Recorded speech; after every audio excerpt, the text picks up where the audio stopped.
guys, it truly is such a privilege and such an honor for me to be here.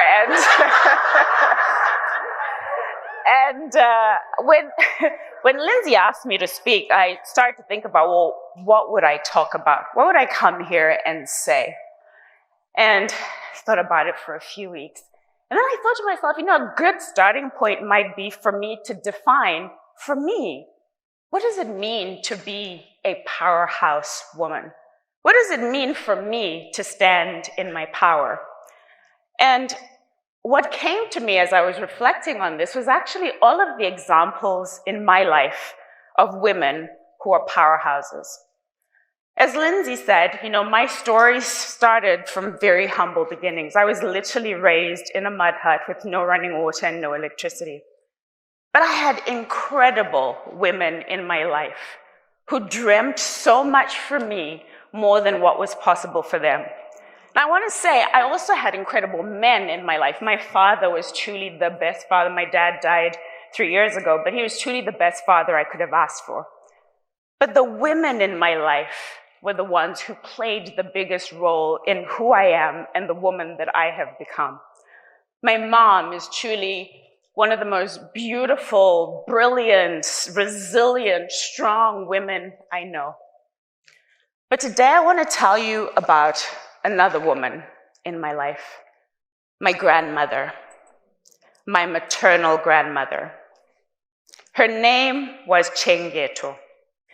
And at the time that I was born, our country was segregated. It was under apartheid. And so we had blacks-only neighborhoods, whites-only neighborhoods, blacks-only schools, whites-only schools. And my grandma, because of the time that she grew up, and even though she was like a crackerjack, whip-smart woman, never had the chance to go to school, never had the chance at an education. She worked for all of her working life as a housemaid, cleaning houses for rich white families. But here's the thing about my grandmother. Even though circumstances told her that she was less than, in fact, it was actually written into our Constitution, she believed so much more was possible for herself. And I learned so much from watching my grandma. And so I want to share with you today 3 things, 3 C's that I learned from my grandma.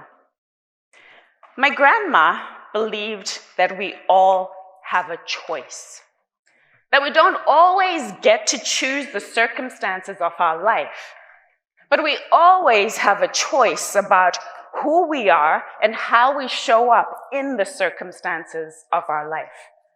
So even though my grandma was a housemaid, literally spending all day, every day on her hands and knees, scrubbing toilets, cleaning floors, she set standards for herself. Standards which perhaps were misaligned with where her phase, where she was in her life. And what I mean by that is my grandma's house was spotless. Like in my grandma's house, 5-second rule didn't apply. You would drop something, come back and eat it tomorrow, and you knew you were just fine. My grandma also had really high standards for who she was, how she showed up in the world.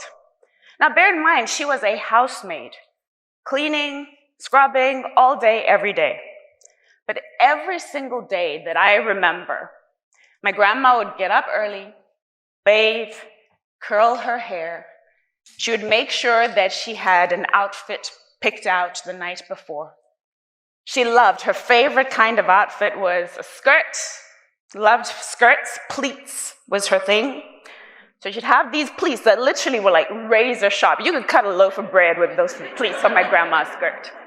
Razor sharp pleats, her twin set, pearls, I don't know if they're real or not. And she'd always go to work carrying a handbag, her little handbag. So she'd be perfectly put together and she'd spritz. French lace was her perfume of choice. You'd never know from looking at her leave the house that she was a housemaid, because she had high standards for who she was, even though circumstances told her otherwise. And I would have arguments with this. This is the funny thing about my grandma. She called it a hands bag. And I'm like, Grandma, no, it's a handbag. And she's like, how many hands do I have? I have 2 hands. I can carry the bag on one hand or the other hand. Hands. So it's a hands bag. Okay, Grandma. And off she'd go to work to clean houses. That was my grandma who taught me from an early age that you always have a choice. How you show up, who you are, is not determined by what other people say. It's not determined by your circumstances. You always have the power. It is your superpower to choose for yourself, to choose what you want. You know, I'm a coach and a mentor to many people, and one of the things that often happens when I'm starting a coaching relationship is I'll ask people, what do you want? And do you know what I hear most often? If the person's even thought about it, I don't know is a common answer. But the other thing that I often hear is people say what they don't want. I don't want this and I don't want that. But what do you want? We're too afraid to call our shot. We're too afraid to actually declare what it is that we want. And so then we're like, oh, I'm rubbing the crystals and, lighting the sage, but my dreams aren't coming because you haven't told the universe what to go get you. Choice is our superpower. We get to choose. We get to choose our thoughts. Oh, here's a novel one, right? For most of us, we just let thoughts just like wander in and out of our minds and think whatever. We don't recognize that we are the thinker of our thoughts. We're not our thoughts. We choose what we want to think. We choose how we want to think. But for most of us, we're just letting thoughts take up space in our head, rent-free. We get to choose what it is that we believe is possible for ourselves. What do you believe is possible? Because here's the thing, all these people who are telling you about manifesting, do you know how you manifest? You have a thought, you decide on an action, you believe, and you stay steadfast to that. Boom, manifestation. But we're like, oh, I've got, is it the crystal quartz that I need? Or is it the, amethyst? No. Decide, believe, take inspired action, and there you have it. And it all starts with choice, choosing for ourselves what is possible. That was the number one lesson that I learned from my grandma. You have a choice. Can somebody in this room say, I am a powerhouse woman? The second thing that I learned from my grandma is that everything comes down to commitment. Yeah? Because many of us are treating our goals and our dreams like we're on Tinder. Swipe left on that one for now. Swipe right on that one, we'll see how it goes. And so our goals and our dreams are conditional, right?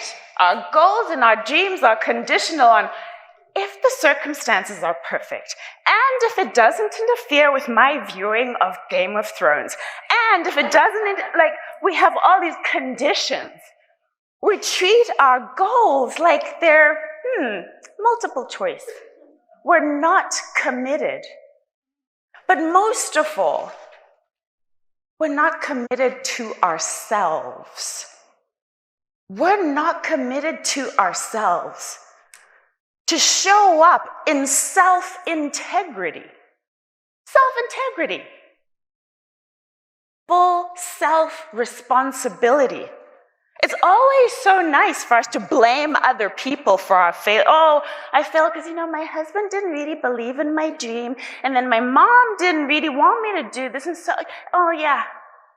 And so we let other people define for us what our dreams are, because we're not really committed. We're only when it's convenient kind of goals. So I would ask you the question, what are you committed to? No matter what. Not when the weather is good, not when the launch goes well, not when people like my posts on social media. No matter what. And to remember that the only time that you fail, the only time that there is failure is when you've quit. That's the only time that you fail. You can pivot, you can change, you can choose a different direction, but the only time that there is failure is when we quit. Because here's the thing as well, going back to choice, that we often don't understand is that nothing has any meaning except the meaning you give it. Nothing means anything. So someone else might be like, oh, she failed. No one showed up for her launch. Oh, shame. No. All that means is you tried, that didn't work. Okay, I'm going to try something else because I am committed to my goals. I'm committed to my dreams, no matter what. Commitment. Are you committed to you? Because oftentimes, too, we're committed to other people. We will walk over hot coals for other people. Will you walk over hot coals for you? Yes. Are you committed to you, to showing up as your best, to achieving your dreams, to creating your extraordinary life? Commitment. No matter what. Can somebody in here say, I am a powerhouse woman? I am a powerhouse woman. The third thing that I have learned, and I learned from my grandma, and I continue to learn through life, is that life requires us to have courage. You will never create the life of your dreams unless you have courage. And this courage is not just about doing the hard things, doing the brave things. It's also about the courage to believe in your dream, even when the evidence says otherwise. It's about having the courage to believe that you are worthy of your dream, that you will do whatever it takes, no matter how hard, to achieve your dream. Courage. Courage is also about setting boundaries. This is a tough one for most of us. We set boundaries, and oftentimes we think of boundaries as just keeping people out. This is what you can do. But courage is about setting boundaries, about how we show up in our relationships, what we're willing to accept in our relationships, what are the standards that we set in our relationships. Courage to stand firm to those boundaries. Sometimes what happens is we set a boundary, someone breaks that boundary, and then we're like, oh, never mind, we'll just keep going. And then we move the goalpost. We move the goalpost because you know what as well? We're afraid. We're afraid to say no to people. We're afraid to be disappointed. And so, because we're so afraid to be disappointed, and because we don't trust in our power to be able to go through disappointment, we lower the bar. We lower the bar. And so what happens is, in our quest to not be disappointed, we end up living disappointing lives. We end up settling for mediocre. Because we don't have the courage to cut off the relationships that aren't working. We don't have the courage to look at ourselves and set boundaries. Because that's another one. Self-integrity. Being in integrity with yourself. Are you doing the things that you said you would do? I'm going to do it on Monday. Monday rolls around. It's a Monday, but it's not a Monday. That's the first of the month. So I'm going to push this to the first of the month. You know what? It's almost the end of August now. I'll just wait till January to get started. Y'all are laughing because it's true. And so it is about us having the courage, not just to set boundaries with other people, but to set boundaries with ourselves, to have the hard conversations with ourselves. Courage. Did somebody say, I'm a powerhouse woman?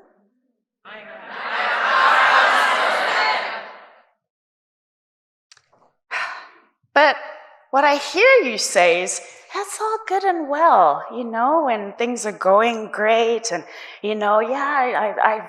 I'm making the right choices, I'm choosing myself, I'm committed to my goals. Yes, I'm going to be courageous. But what happens when life gives you lemons and there ain't no sugar in sight to make lemonade?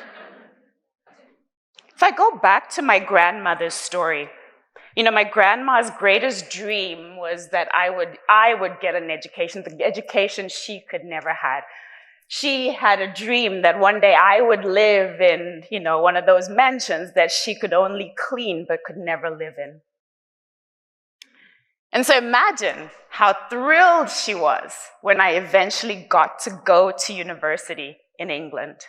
Like this was all her Christmases, Easters, Kwanzas, Hanukkahs in one when I got my acceptance letter. And my greatest dream when I went to university became to do well to graduate and to be able to save up enough money to buy a flight for my grandma to come to my graduation. In my second year of university, my mom phoned. Now, for all you millennials who are looking at me like, your mom phoned? Like, what's the big deal? This was back in the day, in the dark days, before there was WhatsApp, before there was Skype, before there were cell phones. And so when somebody called you, long distance, and in this case, international, you knew it was costing like $1 gazillion, you knew this was important. And my mom said, Sandra, I have to tell you something. This is something really important. Something that we've been keeping from you for a while now. Your grandma has been diagnosed with dementia. Turned out that what had started out as my grandma being forgetful had progressed into some days my grandma not knowing how to get home, some days putting things on the stove to cook and forgetting about them, and on the bad days, she didn't even remember who my grandfather was. And my mom said, I need to tell you this because you need to make a decision, because we don't know how much longer we have with your grandmother. Now, I was working 2 jobs. I worked at Perfect Pizza, and I worked at Burger King. So if any of y'all want to know how many grams of mayonnaise, lettuce, pickles, ketchup, and onions go in a Whopper, I got you. So that money was covering my tuition and putting a roof over my head. I didn't have extra money to catch a flight to go home to see my grandma. But something told me this was important. Something told me I needed to go. I needed to figure it out. And so I begged, I borrowed, got enough money to go home to visit my grandma. Now, as I was getting ready for the trip, my mom said to me, I have to warn you, she might not even remember who you are. She has days where she doesn't remember anything. And I went. And I could only go, because it was in the middle of a semester, I could only go for 7 days. And here's the incredible thing that happened for me. In those 7 days that I spent with my grandma, she was my grandma again. She remembered who I was. She remembered stories from my childhood. She regaled me with stories about my mother's childhood. She asked me all the questions about what was it like on an airplane and what was it like overseas. And she spoke to me about the dreams that she had for me, for the life she wanted me to create. And I share this with you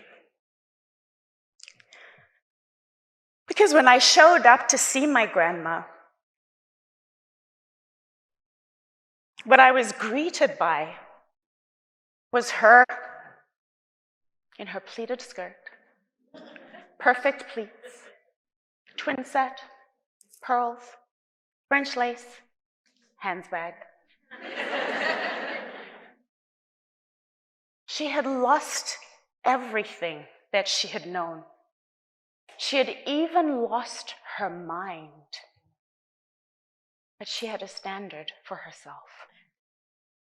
And she kept that standard even when the circumstances were less than ideal.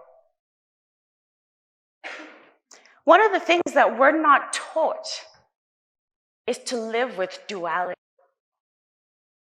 That life is duality. We have dreams and we dream about the successes and the business that we're going to build and the life that we want and the house and the man, woman, child, whatever it is that we want. But rarely do we ever talk about the fact that you will only be given what you have the capacity to hold, both in terms of the good and the difficult. Because whatever it is that you're dreaming about, we often just focus on the positive, right? It's going to be amazing, going to have the beautiful house. But that house is going to need maintenance, it's going to need someone to clean it, all of it. We just think about the beautiful part. Oh, can't wait to be in a beautiful relationship. There are going to be days when that person is going to piss you off. We don't think about that. And so that's when it comes to our circumstantial power. Our circumstantial power does not define for us who we are. Our power comes from the choices that we make, our commitments, and showing up in courage. The circumstance, like my grandma, she didn't pick those circumstances, but she could still pick how she showed up, even when the circumstances were less than ideal. And so it is preparing yourself, knowing that, you know what? Yes, I want this beautiful life. And things may get difficult on the way to that beautiful life. But trusting, always trusting, you have the power. Did somebody say?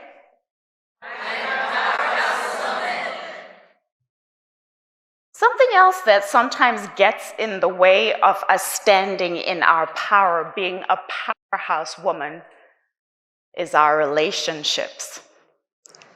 And in particular, for us women, those sister wounds sometimes run deep. So many women tell me, I can't trust other women. I don't have good relationships with other women. And do you know why that is? Because we've been brought up to believe that other women are our competition. They are our competition. We've been brought up to believe in scarcity. That if she's winning, that means I'm losing.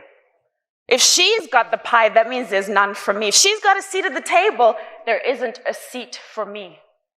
And so instead of using our power to uplift each other, we use our power to tear each other down. You know, I'm from Zimbabwe, and one of the most beautiful, majestic animals that is indigenous to my country is elephants. And there is so much to be learned from the wisdom of elephants. Did you know, first of all, that they have the longest gestation period of anybody? They are pregnant for 2 years.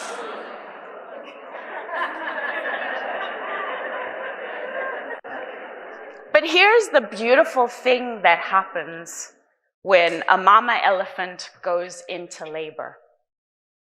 When a mother elephant goes into labor, her sisters in that herd come together. I don't know what maybe they like WhatsApp each other on the group. And they're like, hey, our sister is vulnerable. And what they do is they form a circle around the mama elephant who is in labor. And they will stay in that formation. Ladies, let's get in formation. They will stay in that formation until the baby elephant is born. And when the baby elephant is born, they do 2 things. All of those women elephants that are gathered will kick dirt and sand onto this little baby elephant because its skin is still delicate, and so it's to protect it from the elements, to protect it from the sun. And the second thing that they will do is they will trumpet to announce the arrival of this beautiful little creature. Imagine if we translated that into our relationships, our community, where when one of our sisters is in need, we all come together to support her. When one of our sisters is birthing a dream, we are there for her, supporting her. And what her dream becoming a reality means for us is inspiration. Inspiration that, oh, look, it's possible for me too. Imagine that. If we stopped seeing each other as competition and we believed that your success is my success. In my country, we have a word, Ubuntu. Say it with me, y'all. Ubuntu. And what Ubuntu speaks to, it says, I am because you are. You are because I am. Your joy is my joy. Your suffering is my suffering. And so imagine if we went through life that way with each other as sisters. Imagine if that's what we believed. And it's one of the reasons why I wanted to be here today. Because that is exactly what this community is about, us coming together to support each other, to nurture each other's dreams, to pick each other up when we're down.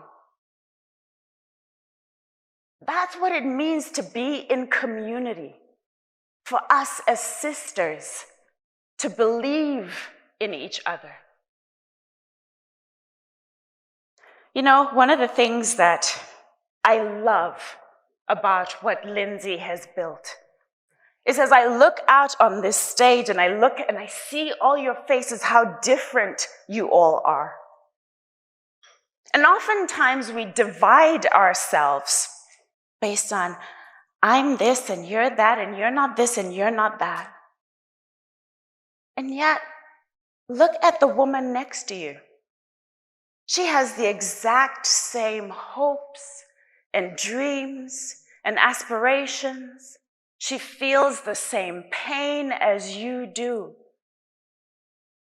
And if we could just stop seeing each other as competition and start to see each other as the divine beings that we are, start to uplift each other, to believe that when you achieve your dreams, it inspires me. When you shine, I can shine too. When you are in your power, we can stand shoulder to shoulder. It does not mean that I am less than you.